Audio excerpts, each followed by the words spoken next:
Des études diplomatiques a procédé ce matin dans la grande salle de conférence à la cérémonie d'ouverture d'un événement majeur, d'un cycle de séminaires et conférences de haut niveau axés sur l'intégration régionale. Cette plateforme de dialogue cherche à discuter. Cette plateforme de dialogue cherche à discuter multilatéralisme, régionalisme, changement en cours sur la scène internationale et construction d'un nouvel ordre mondial, mais également des questions d'ordre économique qui seront examinées, et cela à la lumière de l'intégration régionale pour sensibiliser et influencer les orientations politiques sur ces thématiques. Mais aussi, ils discuteront sur les voies et moyens de la mise en place d'une plateforme susceptible de permettre au cadre d'appréhender les enjeux des défis géopolitiques. Écoutez la représentante de l'Union européenne à Djibouti. Ce projet, qui est le fruit de cette collaboration, est basé sur l'expression des besoins mis en exergue par Djibouti et répond à l'excellence visée par l'IED. La formation, intitulée Intégration régionale, que nous inaugurons aujourd'hui, s'insère dans le cadre d'un cycle de séminaires et conférences de haut niveau à l'attention des cadres djiboutiens qui abordent les différents degrés d'application de la diplomatie internationale.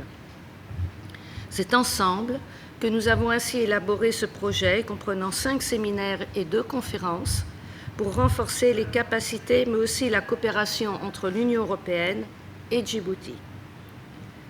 L'un des délivrables sera également la compilation d'un guide qui reprendra les points saillants et les enseignements clés pour l'usage futur des cadres et diplomates djiboutiens. Donc c'est vraiment très utile.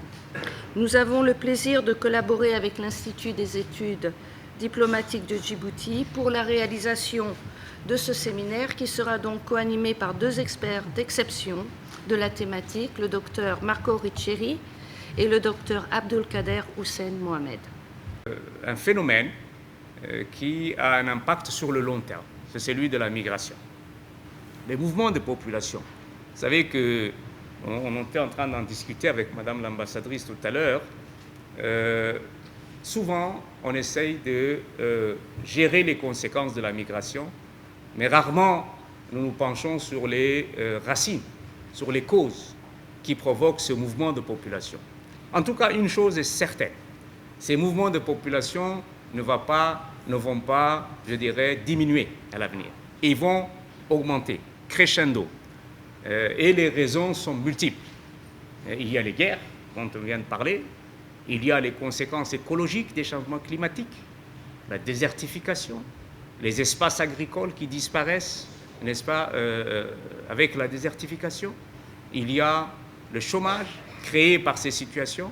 Et donc, ces mouvements de population vont continuer à augmenter. Là aussi, cela crée des conséquences, crée des instabilités dans les pays qui reçoivent ces migrants. Dans les pays de transit, ça crée des situations de friction entre les communautés hôtes, les communautés qui les reçoivent, à travers lesquelles ils passent. Ça crée des situations difficiles en matière de santé.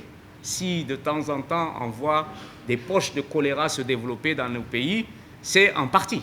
Et nous avons des experts ici qui vont certainement animer et nous apporter leur lumière et leur savoir. Et je pense que vous aussi, vous n'êtes pas seulement des récipiendaires de ce savoir, vous êtes également ceux qui vont échanger avec eux, partager avec eux vos connaissances, je dirais, vos expériences et surtout vos soucis et vos préoccupations.